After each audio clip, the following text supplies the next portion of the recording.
Coming up, it's one of the most storied #2 hits in rock and roll history from a band that was criminally underrated, underappreciated in their day.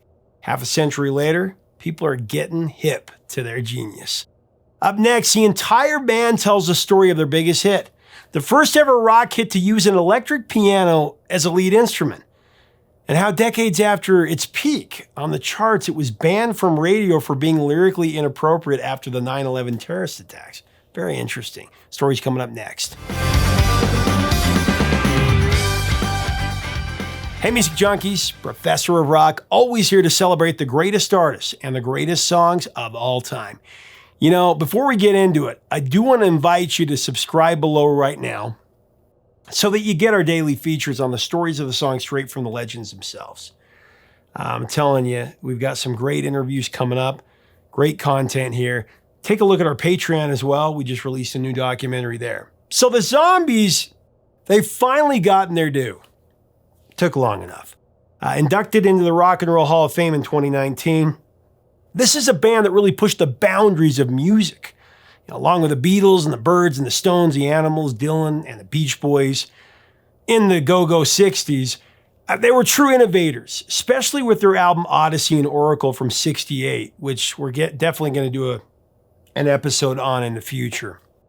But today we're going to zero in on the song that put them on the map in 1964. Went to number 12 in the UK, but it went to number 2 on the Billboard Hot 100. The way she had tan, the color of her hair, her voice was soft and cool. And it was held out of the number 1 spot by Bobby Vinton's Mr. Lonely. I'm Mr. Lonely. It's one of those exotic, mysterious pieces of 60s rock that really hypnotizes the senses. Covered some years later by Santana, whose version hit number 27. That was in the late 70s.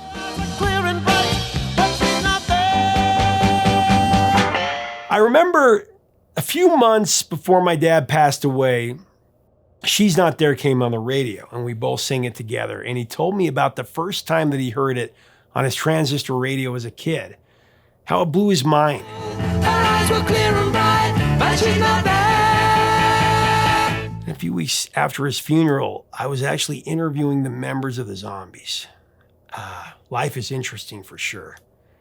In fact, the interview that follows is quite amazing, as we have every member of the Zombies, including lead singer Colin Blunstone, who still sounds amazing, and Rod Argent.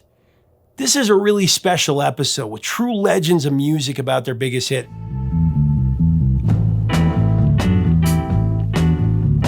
This band would not only blow the minds of radio listeners at the time, they would also blow the minds of their contemporaries. Everybody from the Beatles and the Byrds and the Guess Who, they were impressed with their output. In fact, the Guess Who wrote a song as an homage to these guys. A very innovative band. The Zombies were the first rock band to use an electric piano as a lead instrument on a hit song on this one. They would hit a few years later with their massive song, Time of the Season.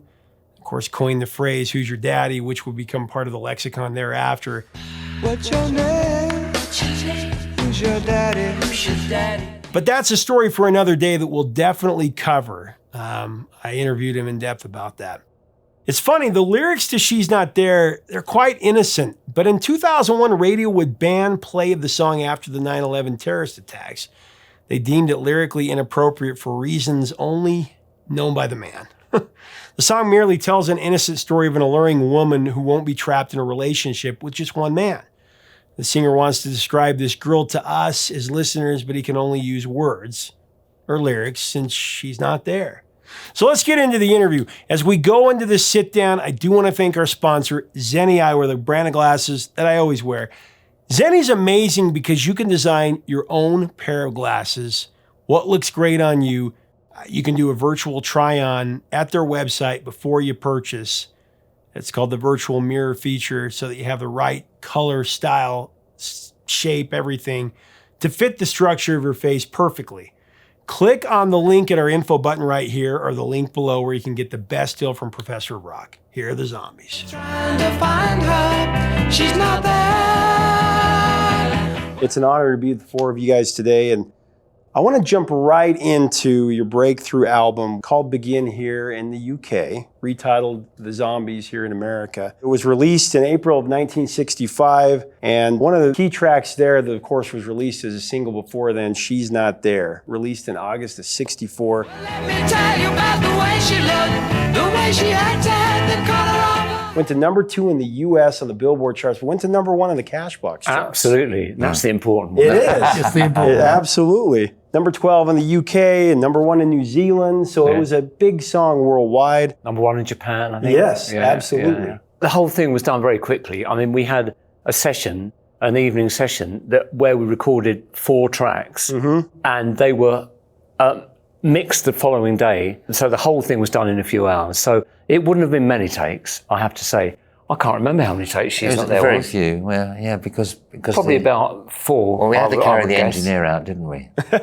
We did. That's true. It was, Because I'd read that you won a competition for Hertz Beat, that competition in recording time, and you recorded those songs pretty quickly. Yeah, we did. Rod, I want to ask you about writing it. Keyboard lead at the beginning.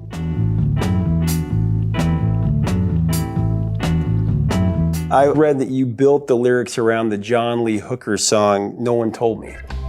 No one told me, just a feeling. Well, no one told me about her, the way she lied. Yeah, well, the thing was that we had this session coming up in a couple of weeks' time, and our producer said to us, do you fancy trying to write something for the session? And, filled, I always say, filled with the arrogance and naivety of youth. We thought, yeah, we can write something that's as good as, the Beatles, who were the huge band at the time. And Chris went away and wrote You Make Me Feel Good. And I went away and wrote She's Not There. And in fact, it was a toss-up which one was going to be single. It really was. I remember a meeting around one of the guys' houses where the producer was saying to all the mums and dads, which do you think is the one that we should choose? It was really a toss-up. And thank you very much. It was my song that actually happened rather than Chris. Well, thank goodness it was, actually, because it became the big hit. It was only his second song he'd ever written. But the thing was that I thought, okay, I'm going to start to write a song. And so I picked out some of my old blues records, and there was a John Lee Hooker record. And I put it on, and it might even have been the opening track on it, actually, was called No One Told Me. No one told me. Now, I stress the point. The rest of the lyrics had absolutely nothing to do with my song, and melodically it had nothing to do with my song, or harmonically or anything. But I just liked the way that little phrase tripped off the tongue, and I started to build a little story and built up musically, from a minor beginning, with that little bass riff at the beginning, and I had the idea, probably taken from Ringo actually, that it's great. I loved the way he used to break up rhythms in verses. And, while we didn't copy anything that was on a Beatles record, that idea of not just playing straight through the whole thing was one of the ideas. But it was written very quickly. It really was written very quickly. And within 2 weeks, we were recording it. I think we rehearsed it at great length so that we were right on top of the song when we finally did go into the studio. And mostly we rehearsed around Rod's piano in Cakes in by your my house. mum. Cakes by Cakes and tea by my mum. My Yeah. mum, absolutely gorgeous. And then I think we took it to probably a village hall locally, and we rehearsed it as best we could so that we knew we wouldn't spend too long in the studio. After a show at Albans Market, you showed it to Ken Jones, and you had one verse, and he said, well, great, and then you wrote a second verse, right? I don't actually, if that's true, you record it better than I do. I record it, yeah. Do you remember that? Yes, I just written one verse. That's right, have yeah. I? Oh. I still think that would have been better. Well, also Brian Hyland's Still with a Kiss, right? It had well done, yeah. There was a chord change in that, which was simply a D major to D minor. Yes, it's gonna be a cold, lonely. And I like the idea of, it's a bit technical, but I like the idea that the bottom part of the harmony wasn't the root note of the chord. It was a third, which went from a major to a minor. I've always been intrigued with messing around with majors and minors together, and also adding sort of almost like jazz intervals with coloured notes onto the chords as well. So all that became part of the soup, the ingredients in the soup. And we were very excited, it was an exciting time for us. And we couldn't envisage that it wouldn't sound fantastic with Colin singing lead on it. Absolutely. The harmonies wouldn't be brilliant. We had no experience of recording studios, so we just assumed that they would make it sound great in the studio. You know, we had no knowledge of any of the pitfalls. We soon found out about all that, but with that sort of fantastic confidence of just taking it for granted that everyone else would do their bit, you know, perfectly, and it came together like magic, and it sounded magical to us. You know, we were very, very pleased with that first session. And then, of course, once we'd finished the single, and the single was a hit everywhere, and it was the first record after the Beatles in the States to make #1 in Cashbox with a self-written song. So, you know, that was quite a big deal at the time. Thank you. Yeah, no, that's exactly right. And this was literally, you know, about 8 years after we'd heard this wonderful music from America called rock and roll with Little Richard and Elvis, of course, that just changed our lives around. Lucy, please come back where you belong. You ain't nothing And later, I found out that Elvis had our records on his jukebox, which was absolutely amazing, you know. So it was a fantasy time for us, and it was just a great time to be, you know, 18 years old and on top of the world. And you know. going to America too, for that matter. It was an absolute revelation for all of us. We'd seen plenty of American TV shows and thought, wow. But then to go there and experience New York was phenomenal. With mobile jukeboxes driving around. Absolutely. all over the city, so different to our cars. You know. Beautiful lyrically. Her voice was soft and cool, her eyes were clear and bright, but she's not there. Her eyes were clear and bright, but she's not there. Colin, I want to ask you about the vocal, your approach to it, because your vocal is so distinct. The 60s is the greatest decade for music ever. I don't think anybody can argue anything else. The 60s were the greatest. And you guys, with so many great bands, you had such a distinct sound, especially the vocal. Tell me about your approach to that. Well, you know, I was never intended to be the lead vocalist in the band. When we very first started, I was going to be the rhythm guitarist, and Rob was going to be the vocalist. So I had no intention of being a professional vocalist. I had no intention of being an amateur vocalist, you know. It just happened. You're still working on your first guitar thing for this album, aren't you? This album coming out. I'm still working on my vocals. Goes for It just lessons every happened by week. chance. It's just a voice that I was born with. Although both Rod and I studied for a short time with a singing coach called Ian Adam in London, and he had no intention of changing our voices, but just making them stronger and more accurate, and just teaching us a little bit about singing technique, and giving us a series of exercises, which I do on the road. I do them twice a day, as they will tell you. Yes. I always apologize. I say, I'm sorry, I have to make a noise now in the dressing room. And so before sound check, I do these exercises, and before the show. And I found that helps to keep my voice strong. But basically, this is the voice I was born with. Please don't bother trying to find her. She's not there. It's a little bit husky, and I was born with a very good range. It means that I can sing very high, and I still can.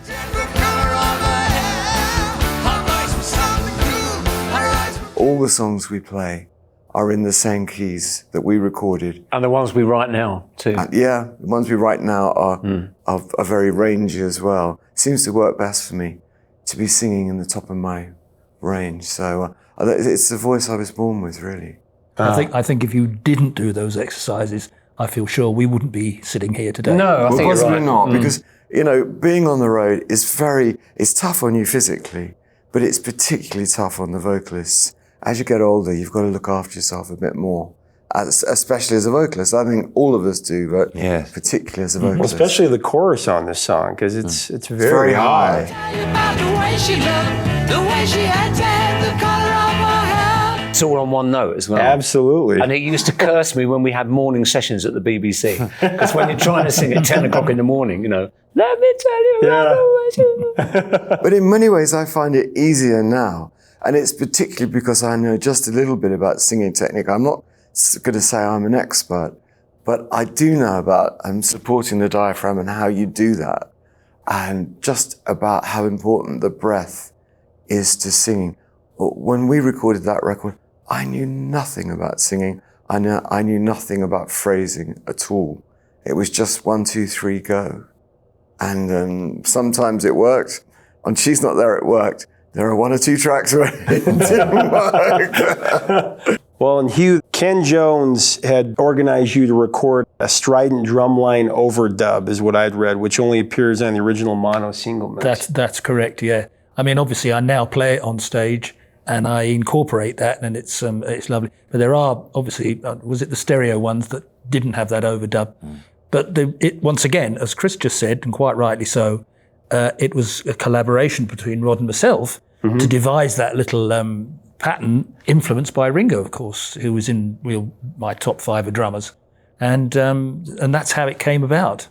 And it's so distinctive. I've been asked many times by drummers, how do you play that? And I think, well, it's actually quite simple. But then I'm playing it and they're not.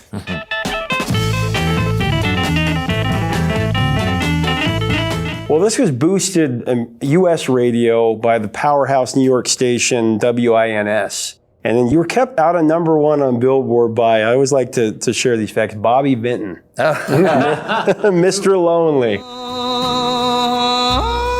I'm so lonely. Yeah. Right. We toured. No, it's Bobby V. No, it's Bobby V. Yeah, Bobby V. Yeah.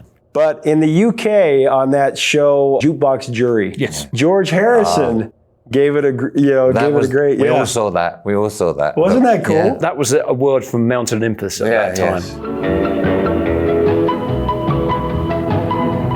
Good evening and welcome once again to another session of Jukebox Jury. This is a song that almost 60 years later still resonates. I remember, it's a great memory that I have because my dad just passed away about a month ago and he raised me on all this music. Oh. And She's Not There came on the radio. We were together a few months ago and he said, I love this song. I remember buying the 45. I remember going out and buying this 45. Fantastic. Great memory. But so many great covers of it. Santana had a hit a few years later.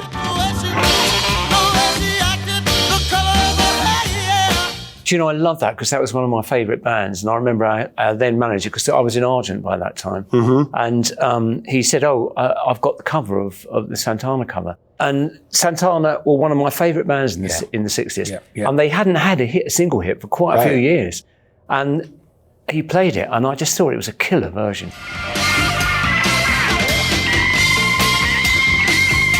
It went to number 27, too, on the charts. And I always thought that there was a hidden Latin feel in She's Not There. Totally. It wasn't something that, in our version, wasn't something that we brought out because we didn't do that intentionally there. But I always thought there was an underlying sort of Latin feel. And he just brought that out, and I just thought it was killer. Absolutely. Well, Vanilla Fudge also covered it, but it's been used in film and TV and Long Kiss Goodnight or American Graffiti, which was cool because American Graffiti had those iconic songs from the 50s, and More American Graffiti had the iconic songs from the 60s. Her eyes were clear and bright, but she's not there. Malcolm McLaren sampled it. I love Kill Bill too. Kill Bill too. And I never thought I'd be on a record with Bessie Smith. I know. She speaks well of you. Does she? Yes. It's been very kind to us, She's Not There. I have to say, thank it very much. Well, then it was on the hit show from the 60s, Secret Agent, right? Yeah. That was Mio used- Amore Sta Lontano. It was the Italian version. Written by Joe Roncaroni, the translation. Oh, Really? I didn't know that. I love being on Q&As. I learned so much. But she's not there. Hey, thanks so much for watching. Leave us a comment about this all-time 60s masterwork. What are your memories of the Zombies and the music they created? What other 60s songs would you like to see us cover here? Let us know in the comments below. And also, should we cover this classic album back here by the Zombies? Let us know. Let's have a great discussion. Until next time, 3 chords and the truth.